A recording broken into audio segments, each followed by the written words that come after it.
우리 함께 인사 나누시겠습니다. 사랑합니다. 사랑합니다. 네, 오늘 말씀 제목은 마라에서 엘림으로 라는 제목으로 말씀을 잠깐 소개하겠습니다. 오늘 출애굽기 15장 22절에서 27절에 보면 아주 특이한 지명이 두 개가 나옵니다. 바로 마라. 그래서 우리가 잘 아는 대로 마라의 쓴물 하는 그 마라. 그래서 이스라엘 백성을 모세가 홍해에서 드디어 이제 인도에 나갔는데 바로 이 수르 강해까지 가서 아주 사흘 길을 걸었는데 물을 찾지 못하는 거예요. 그러다 결국 찾은 물이 바로 이 마라에 있습니다. 근데 먹을 수가 없게 된 거죠. 여기에서 이스라엘 백성들이 아주 큰 불신의 그런 행위를 하게 됩니다. 그걸 놓고 우리 하나님께서 이제 치유하시는 과정을 우리들에게 보여주시면서 바로 21세기 현대를 살아가는 우리들에게도 귀한 생명의 말씀으로, 치유의 말씀으로 다가오는 것입니다. 하나님께서는 분명히 자신을 치료하시는 하나님이시라고 말씀하십니다. 출애굽기 15장 26절에 나는 너희를 치료하는 여호와임이라. 이 말씀에서 출애굽 당시 이스라엘 백성 중에 질병으로 고생하는 사람들이 참 많았음을 우리가 보게 됩니다. 지금 우리도 이렇게 많은 병을 앓고 있지 않습니까? 벌써 코로나19로 인해서 전 세계 사망자가 2월 22일 기준으로 246만 명이 이르고 있습니다. 미국은 또 동일하게 거의 50만 명의 사망자가 지금 기록되고 있다는 것입니다. 그러니 출애굽 당시에 그 이스라엘 지역에 그 광야에서는 또 얼마나 많은 병이 있었겠습니까? 그래서 또한 얼마나 많은 걱정이 컸겠습니까? 여기에 뭐 각자 본인들만이겠습니까? 가족들, 이웃들 다 걱정이었을 것입니다. 출애굽한 후에 광야에서 먹고 마시는 것 다음으로 제일 큰 두려움이 바로 이 질병이었던 것입니다. 애굽에서는 약도 의사도 있지만 광야에 나가서 아프면 바로 죽는 것 아닙니까? 지금은 환자가 아니더라도 이제 몸이 아프면 어떻게 하나 하는 이런 걱정과 근심이 저들을 둘러싸고 있었을 것입니다.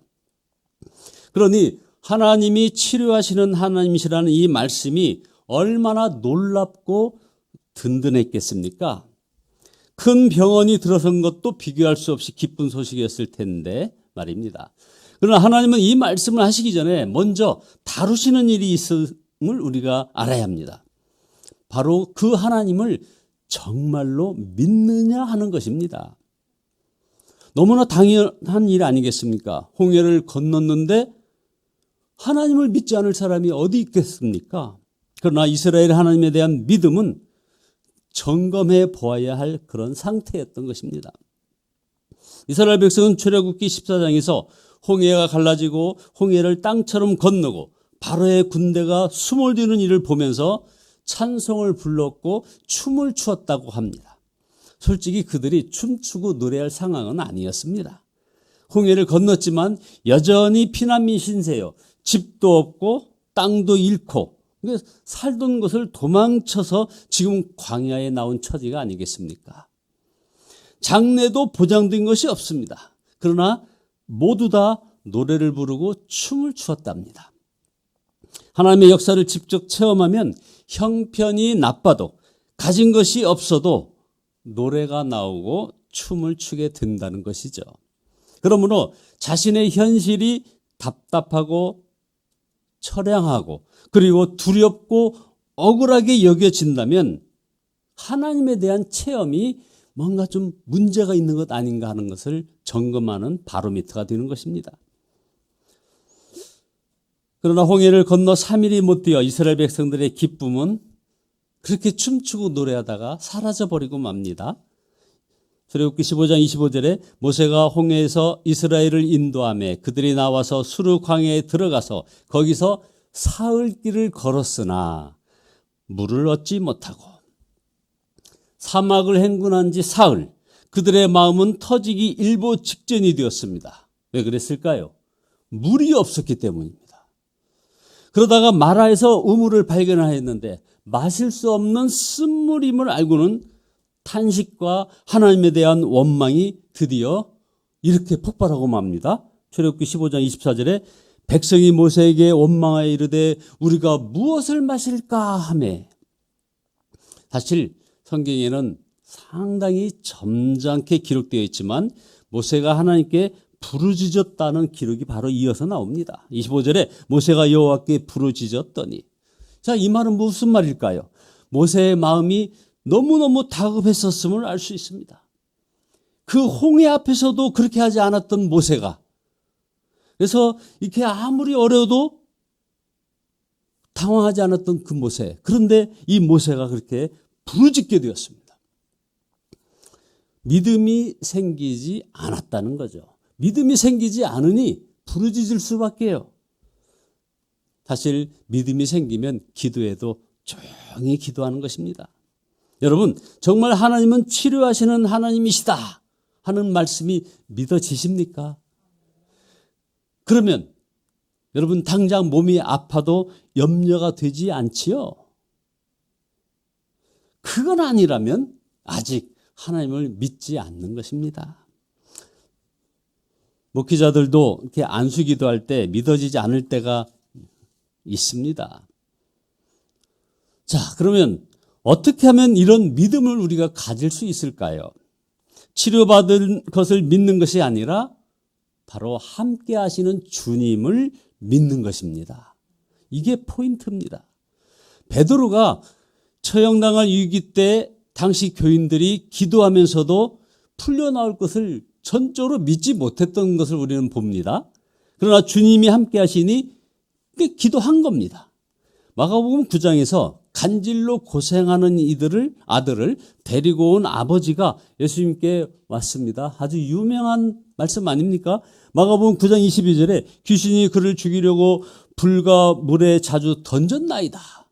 그러나 무엇을 하실 수 있거든 우리를 불쌍히 여기사 도와주옵소서.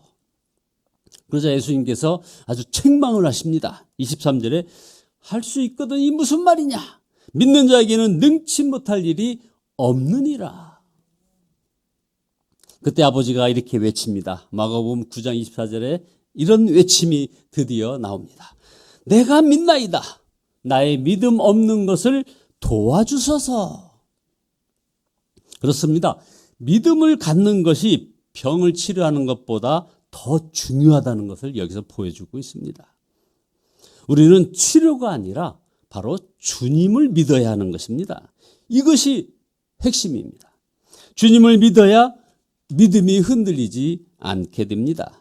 치유받을 것을 믿으면 계속 믿음이 흔들리는 것이죠.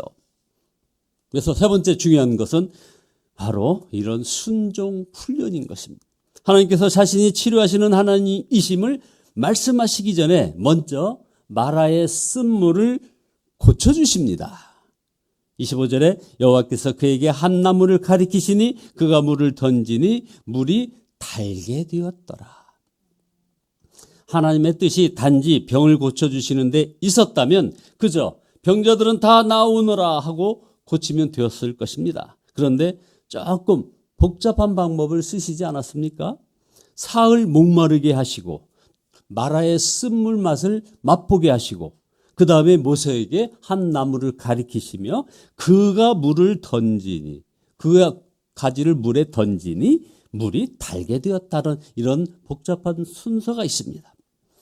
하나님을 간절히 바라보게 하시고 그 다음에 하나님의 말씀을 듣고 그 말씀에 순종하는 시범을 보여주신 것입니다. 그리고 세 번째 바로 그 쓴물이 단물이 되게 만드셨습니다. 그래서 샘이 치유가 되었던 것입니다. 치유하여 주시겠다는 약속 바로 전에 하신 그 하나님의 말씀을 우리가 주목해야 합니다. 그게 바로 오늘 설교의 핵심이 아닙니까? 바로 26절에 출애굽기 15장 26절에 너희가 너희 하나님 나 여호와의 말을 들어 순종하고 내가 보기에 의를 행하며 내 계명의 귀를 기울이며 내 모든 규례를 지키면 내가 애굽 사람에게 내린 모든 질병 중 하나도 너희에게 내리지 아니하리니 나는 너희를 치료하는 여호와임이라. 그러므로 우리는 병이 나았나 안 나았나 신경 쓰지 말고 주님이 하라고 하시는 것에 온전히 순종하게 되었는가 하는 것을 점검해야 한다는 것입니다. 나병 환자인 모압의 나만 장군에게 요단강에 들어가 7번 목욕하라 했습니다. 믿음과 순종을 먼저 요구한 것입니다. 몸에 병들었을 때 우리들의 마음이 좀 부드러워지죠. 그것은 성령이 역사하기 좋은 상태인 겁니다. 그래서 에스겔서 11장 19절에 내가 그들에게 한 마음을 주고 또 그 속에 새 영을 주며 그 몸에서 돌 같은 마음을 제거하고 살처럼 부드러운 마음을 주어 하는 말씀. 몸이 아플 때 우리가 받는 은혜는 바로 이 마음을 가지는 것입니다. 우리는 몸의 치유보다 더 큰 기적을 체험하고 사는 그런 사람들임을 명심해야 합니다. 어떤 분이 이런 말씀을 했어요. 모든 기적 중에 가장 큰 기적은 우리 주 예수 그리스도의 피로 말미암아 죄와 허물로 죽은 심령이 살고 더러워진 마음이 깨끗하게 된 것이다.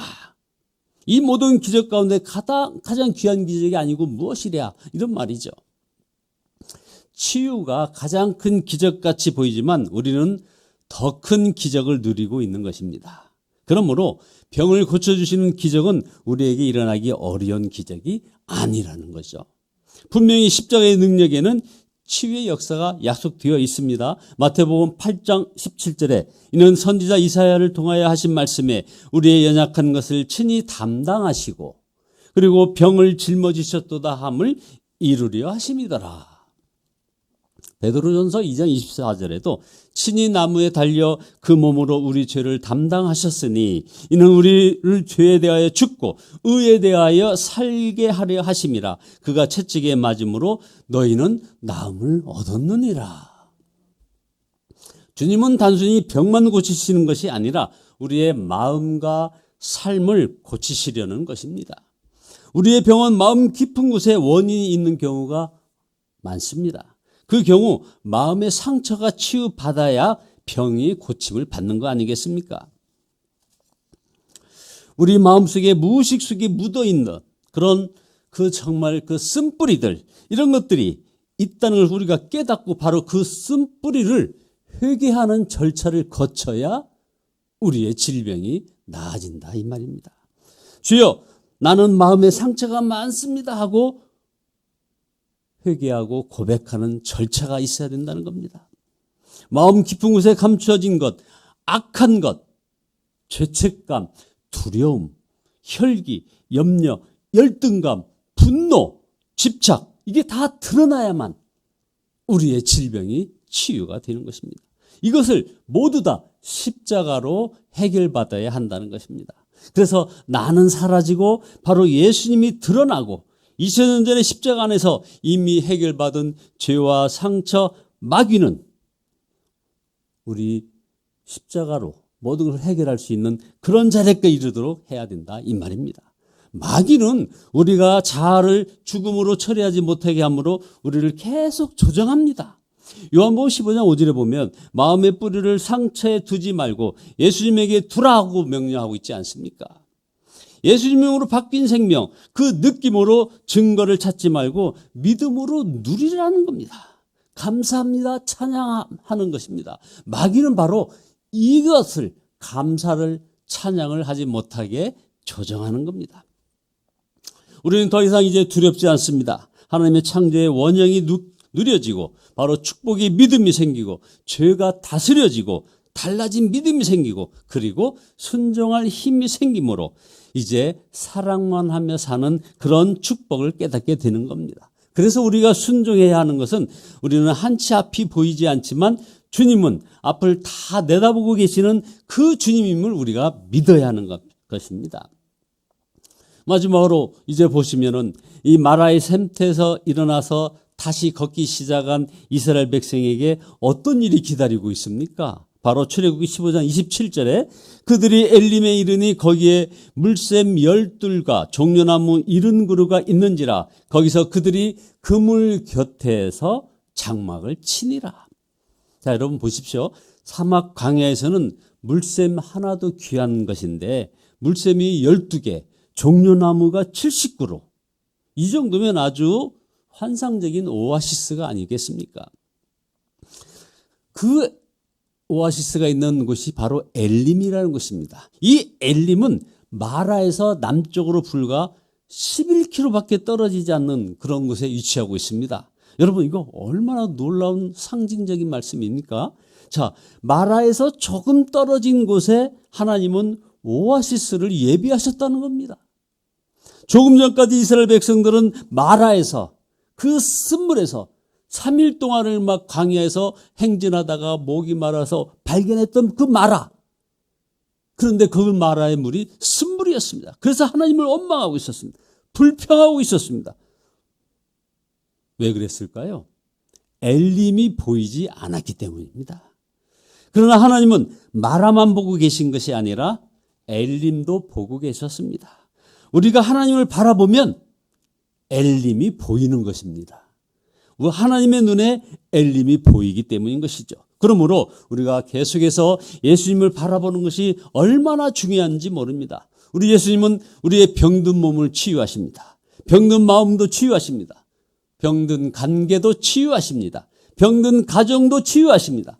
병든 직장도 사업장도 치유하십니다. 그의 이름은 여호와 라파, 치유하시는 하나님이십니다.